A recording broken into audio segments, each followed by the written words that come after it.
देखते हैं हम लोग हमारा लेसन 9 का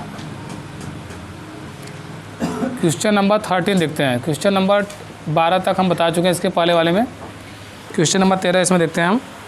तो क्वेश्चन नंबर 13 दिया हुआ है कि समुद्र तल से 75 मीटर ऊंची लाइट हाउस है। लाइट हाउस है, देखो ध्यान से बातें ना करो। समुद्र तल से 75 मीटर ऊंचा, तो समझ लो ये हमारा समुद्र तल हो गया और इससे 75 मीटर ऊंचा, ये 75 मीटर हाइट का क्या है, लाइट हाउस है। लाइट हाउस मतलब समझ लो कि एक लाइट जल रहा है, नहीं होता रोड पे लाइट जल रहा है, समुद्र तल पे किनारे पे लाइट जल रहा है, तो ऊंचाई पे एक लाइट हाउस है। और क्या बोल रहा है कि लाइट हाउस के शिखर से देखने पर दो वस्तु है। अच्छा, यहाँ से इस सवाल में लाइट हाउस के शिखर पे कोई बैठा हुआ है और वहाँ से देख रहा है कि दो वस्तुएं देखने पर दो समुद्री जहाज, ये समुद्र है ना, समुद्र था, समुद्र का एक किनारा है, ये हमारा क्या है, वाटर है, यहाँ पे ये वाटर है, हमारा समुद्र है। तो समुद्र में क्या देख रहा है, दो नावें चल रही हैं इस तरह से।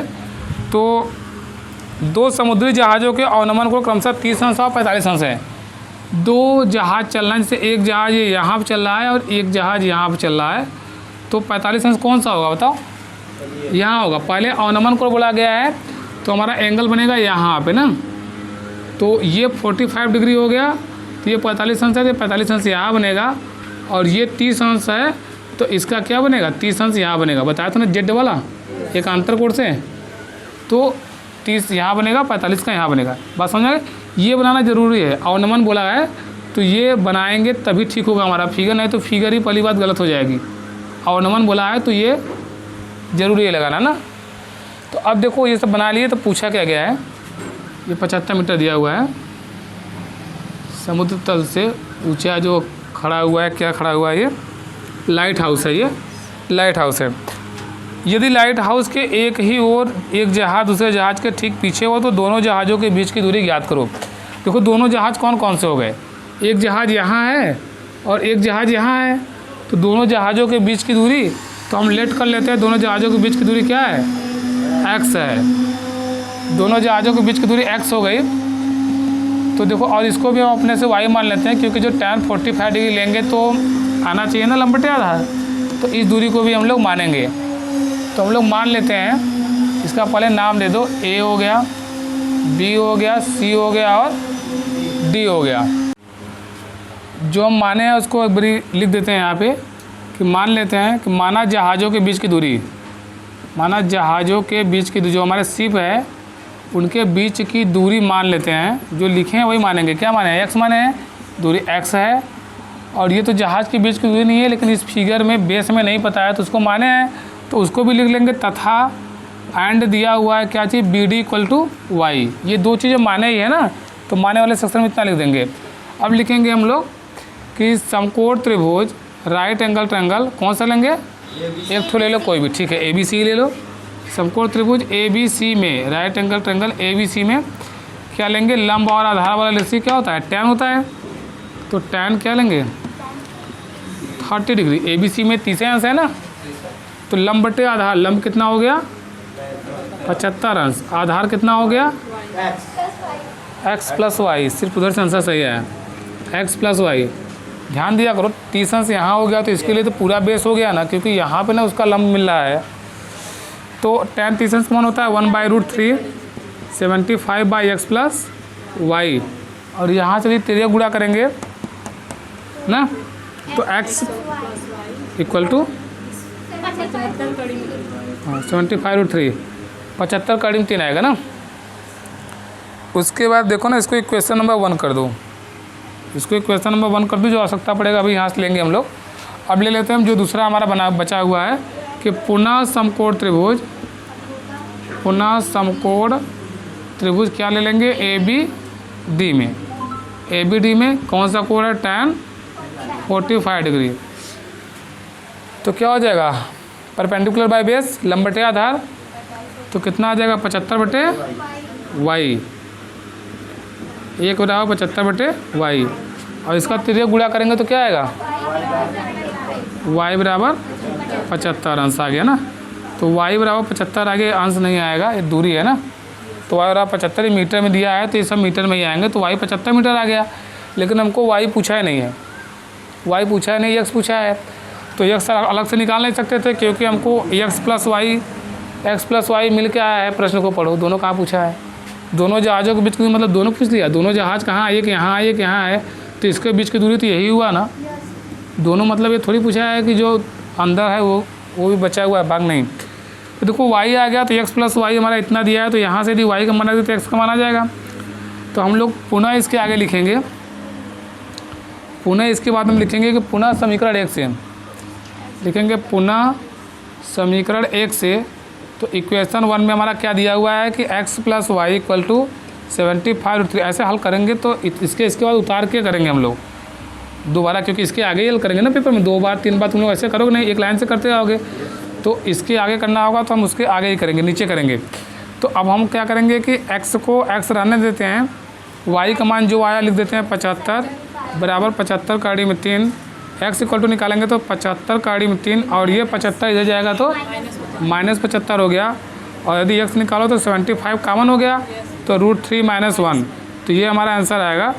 तुम्हारे बुक में यही दिया होगा। अब करना चाहो तो का डी में 3 का मान 1.732 में से 1 गया, 0.732, 0.732 में 75 से मल्टीप्लाई कर दो, आंसर आ जाएगा। समझ में आया होगा, ठीक है। अगला क्वेश्चन देखते हैं 14।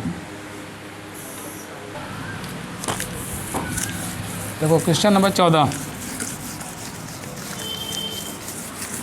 मेरा बॉडी गंदा हो गया, डस्टर गायब हो गया, तो कल डस्टर रहेगा तो बेटर रहेगा।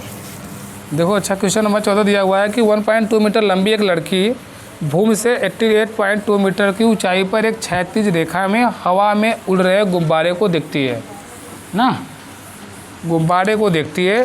चलो फिगर बना हुआ है तो कोई बात नहीं है, पहले फिगर बना लेते हैं फिर डिसाइड करते हैं कि पूछा क्या गया है। देखो फिगर ऐसे दिया हुआ है कि ऐसे है, और 1.2 मीटर की एक लड़की ज़मीन पे खड़ी हुई है ना, क्षैतिज ज़मीन है, इस ज़मीन पे एक लड़की खड़ी हुई है, इससे कोई मतलब नहीं है।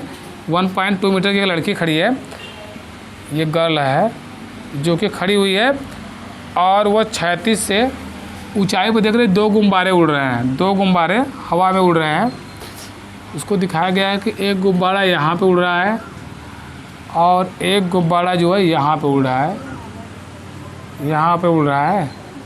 तो इसको भी हम लोग ऐसे बना लेते हैं, और यहाँ से ऐसे देख रहा है, ये थोड़ा सा फिगर और थोड़ा सा झुका देंगे तो अच्छा लगेगा, ऐसे कर दो तो यहाँ से कोड थोड़ा सा ठीक ठाक लगेगा। 2 गुब्बारे हवा में उड़ रहा है ना, ऐसे दिखाया गया है, और यहाँ से जो एंगल बन रहा है 30 डिग्री, और ये टोटल जो एंगल बन रहा है वो 60 डिग्री, समझना है हमको। ये कोड जो है 30 अंश है, और जो पूरा कोड बन रहा है वो 60 अंश है। और जो गुब्बारे उड़ रहे हैं बोल रहा है लड़की की भूमि से 88.2 मीटर की ऊंचाई पर क्षैतिज रेखा में हवा में उड़ रहे गुब्बारों को देखती है।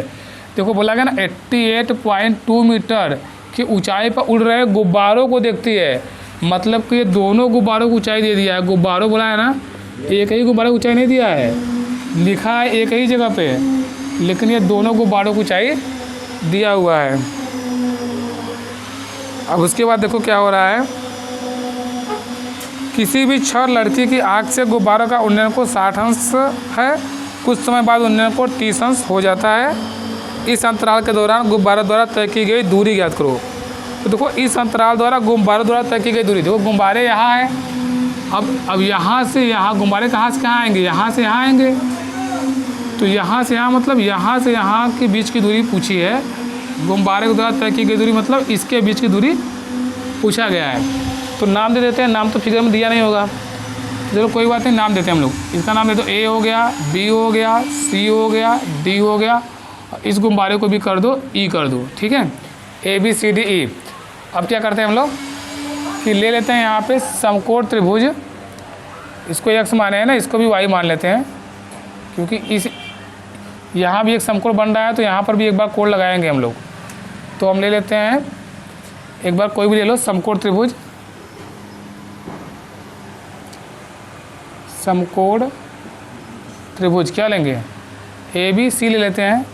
समकोण त्रिभुज ए बी सी में, ए बी सी में क्या हो जाएगा, tan, ए बी सी में tan क्या है, 30 अंश है, ये छोटा वाला 30 अंश है ना था, तो ए बी सी में 30 अंश, ठीक है, ठीक है, ए बी सी में tan 30, यहाँ से काट दे रहा है ना, इतना ही है।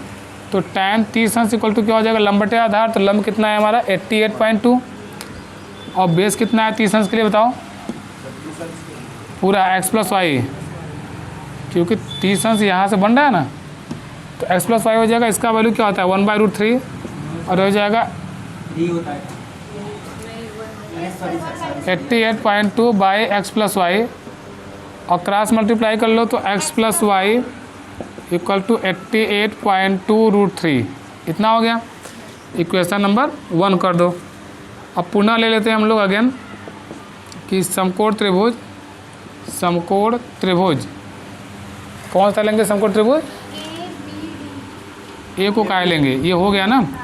हम लोग ये वाला ए का नाम काय ले रहे हो बार बार, ECD लो, EDC लो, त्रिभुज हो गया ना। त्रिभुज में 3 भुजा घेरो, यही तीनों भुजा आएंगे ना यहाँ से यहाँ तक बस।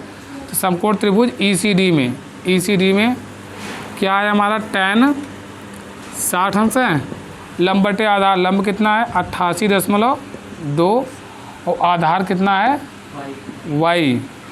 60 अंश के लिए सिर्फ इतना ही बेस है। सर ये नहीं ले सकते ECD, अरे तुम्हें पता ही नहीं है ना, त्रिभुज है, ECD लो, DCD लो, CED लो, 3 भुजाओं से घिरी हुई आकृति को त्रिभुज बोलते हैं। 3 भुजा को जिधर से मन करे उधर से घेर दो। ये कोई एंगल थोड़ी है कि ऐसे नहीं ले सकते वैसे नहीं ले सकते। जब त्रिभुज की बात करते हैं तो 3 भुजा से घिर गई आकृति तो किधरों से घेर दो, त्रिभुज हो गया। नहीं समझ में आया? हाँ, एक कोण समकोण बोले हैं तो इन तीनों में एक को समकोण होना चाहिए, तो D समकोण है ना बस।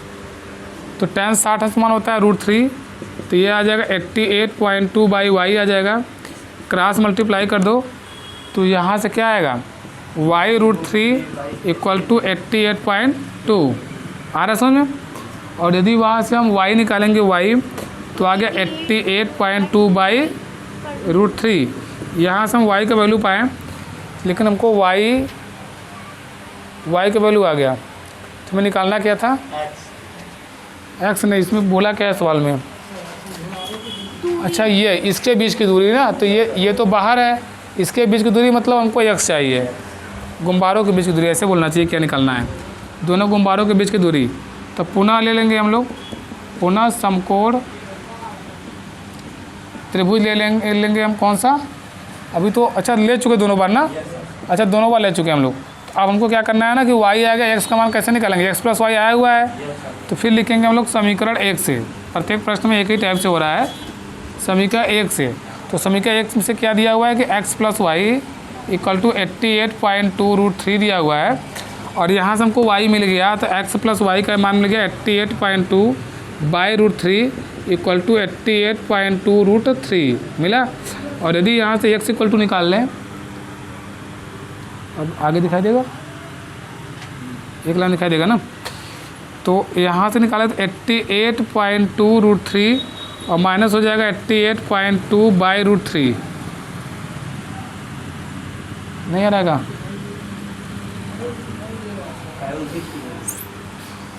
वो कर दो।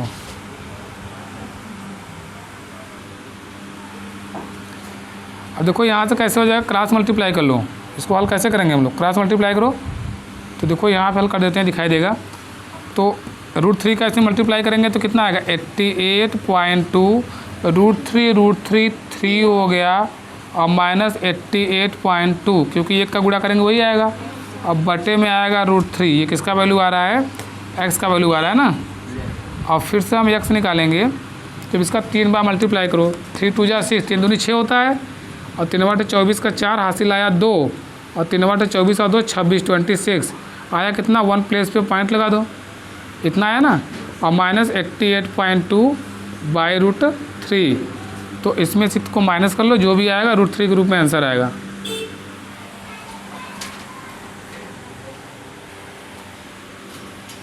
यहाँ माइनस करने में कितना आया 176, चलो 43 जो भी आया, और बाई √3 है ना। तो देखो √3 बेस में नहीं आना चाहिए, तो √3 से क्या करते हैं ऊपर नीचे मल्टीप्लाई कर दो। जैसे यहाँ तक छोड़ना भी ठीक है, लेकिन करड़ी में 3 जो है नीचे हम लोग नहीं छोड़ना चाहते हैं, नीचे बेस में छोड़ना ही नहीं चाहिए। तो ऊपर हो जाएगा, नीचे कड़ी में 3 हो जाएगा, और ये हो गया 176.4 रहेगा। लेकिन ऊपर कार्डियम 3 आ जाएगा, नीचे तो कार्डियम 3 2 बार से 1 3 हो गया, और 3 से भाग दोगे देखो कितनी बार जाएगा, 3 5 15, 2 17, 24 हो गया, तो 3 8 24, 58 आ गया ना, और 3 1 कम 3 58.1√3 आ गया। यह लगभग में हमारा क्या आ गया, 58 कार्डियम में 3 मीटर आया ना, 0.1 मतलब क्या, 58 कार्डियम 3 मीटर, ये हमारा आंसर होगा। क्वेश्चन नंबर 15 हम लोग देखते हैं अब।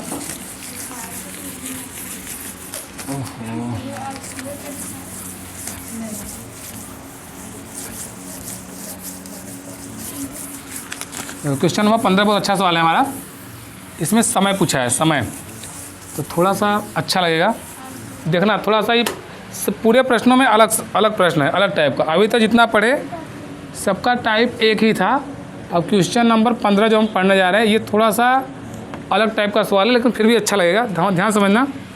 देखो, एक सीधी राजमार्ग एक मीनार के पास जाती है। सीधी राजमार्ग है, राजमार्ग मतलब कोनो मार्ग हुआ, रास्ता है, बस समझ लो रास्ता है। एक मीनार के पास जाती है, दिमाग लगाने लगे राजमार्ग दिया है, राजमार्ग कहाँ पाए, राजा के ढूंढो अब तुम। मीनार के शिखर पे खड़ा एक आदमी, देखो मीनार के पास, मीनार के शिखर पे खड़ा एक आदमी क्या करता है, एक कार को 30 अंश के अवनमन कोण पर देखता है। एक इंसान को देखता है 30 अंश के अवनमन कोण पे। यहाँ पे कितना इसका एंगल है, 30 अंश के अवनमन कोण पे देखता है। अब क्या बोला है, जो कि मीनार के पास की ओर एक समान चाल से जाता है। 6 सेकंड बाद कार का अवनमन कोण, 6 सेकंड बाद जो है इसका अवनमन कोण जो हो जाता है वो कितना हो जाता है, 60 अंश हो जाता है।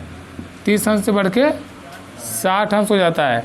तो ये 30 अंश है और ये पूरा कितना है हमारा, 60 अंश हो जाता है 6 सेकंड बाद। ये यहाँ से यहाँ तक का टाइम कितना दिया हुआ है, 6 सेकंड। 6 सेकंड बाद इतना हो जाता है। इस बिंदु से मीनार के पास तक पहुँचने कितना समय लगेगा, देखो बोला इस बिंदु से मीनार के पास तक पहुँचने में कितना टाइम लगेगा। तो टाइम की बात है तो टी मान लेते हैं कि मान लिया टी टाइम लगेगा ना, टी समय लगेगा। तो अब इसका नामकरण कर दो, ए हो गया, बी हो गया, सी हो गया, और मिड पॉइंट को डी मान लिए ना।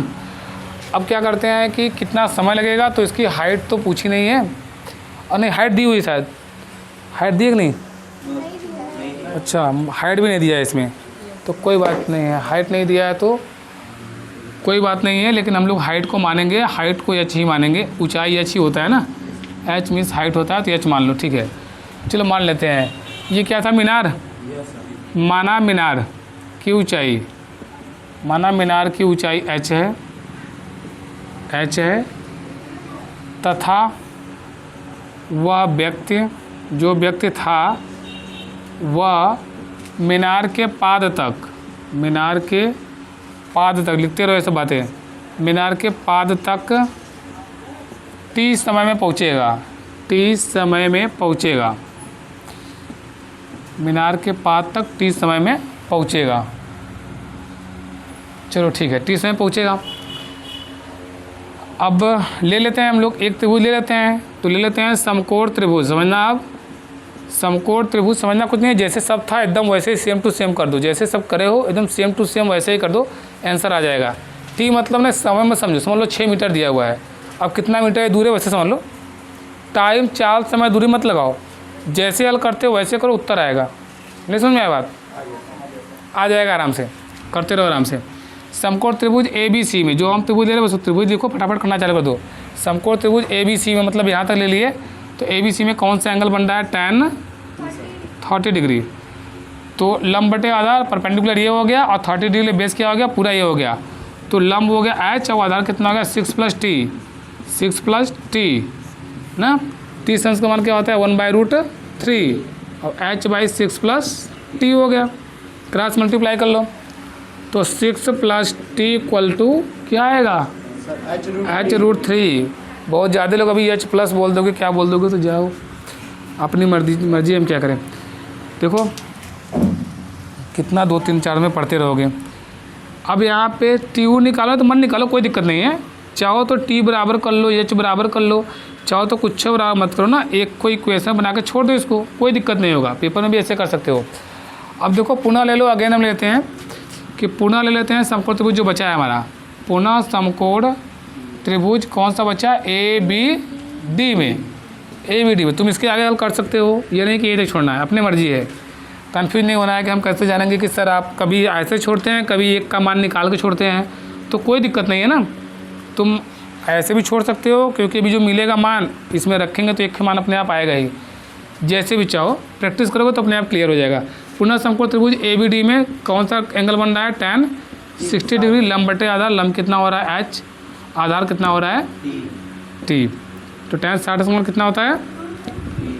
h/t। अब उसके बाद देखो हमारा एक मान, अब यहाँ से तो कुछ रख नहीं पाएंगे, ना h निकाले ना t निकाले हैं, तो दिक्कत आया ना। कोई बात नहीं है, यहाँ से निकाल के यहाँ रखेंगे ला करके, एक ही बात हुआ। तो देखो यहाँ पे अब इसका क्रॉस मल्टीप्लाई कर लो। h बराबर क्या आ गया? t√3। h = t√3 यहाँ मिला ना। यू कर लो, क्वेश्चन 2 कर लो। अब यहाँ पे कर लो इसके आगे हल ना, इन दोनों के आगे हल करेंगे। तो इन दोनों के आगे हल करेंगे तो हम लोग, रोको,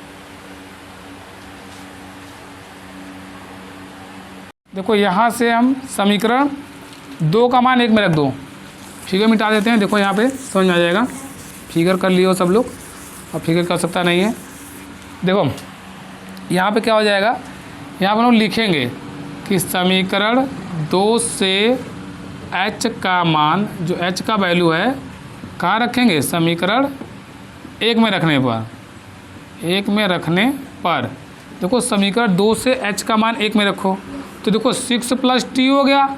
लेकिन समीकरण 2 से h का मान 1 में रख रहे हो, तो जहाँ पे h है वहाँ पे आएगा t कड़ी में 3, तो t√3 और √3 पहले से है। नहीं समझ रहा है? आ गया ना। तो 6 + t और √3 कितना हो गया? 3t हो गया। और 3t, t को सभी t को एक तरफ ले लो, तो 3t है और एक t इधर आया तो -t हो गया, और ये 6 इधर रह गया ना। नहीं आ रहा समझ में? और 3t में से एक t गया तो कितना आ जाएगा? 2t। 2t = 6, तो t = 6/2, 2 तिहाई 6, 3 मीटर। कहाँ माइनस प्लस नहीं रहेगा?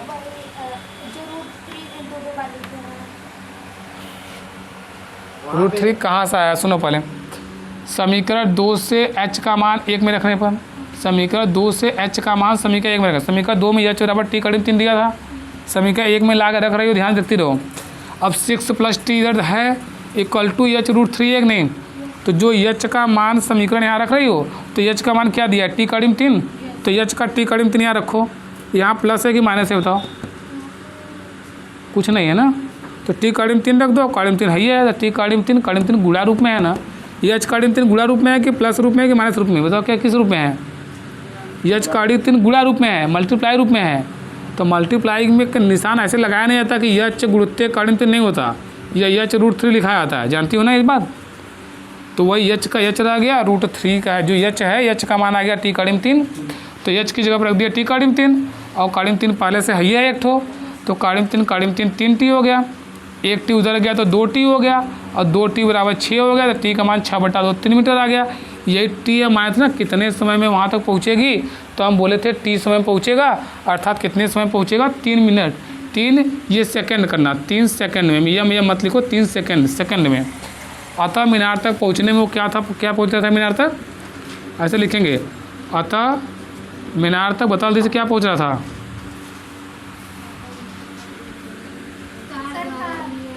अतः मीनार तक कार को जाने में 3 सेकंड लगेगा, 3 सेकंड और लगेगा कितना और लगेगा? तो 3 सेकंड और लगेगा। ये हो गया। अंतिम प्रश्न हम लोग देखते हैं, क्वेश्चन नंबर 16। क्वेश्चन नंबर 16 देखो, वो भी एक अच्छा क्वेश्चन है और एकदम अलग टाइप का है, ये भी आना ही चाहिए और पेपर के लिए महत्वपूर्ण भी है। क्वेश्चन नंबर 16 देखो, उसमें न्यून को बोला है, तो अच्छे समझ लेना। प्रश्न बोला हुआ है कि मीनार के, बुक कहाँ गया यार? सब बुक वाला गायब हो गया क्या?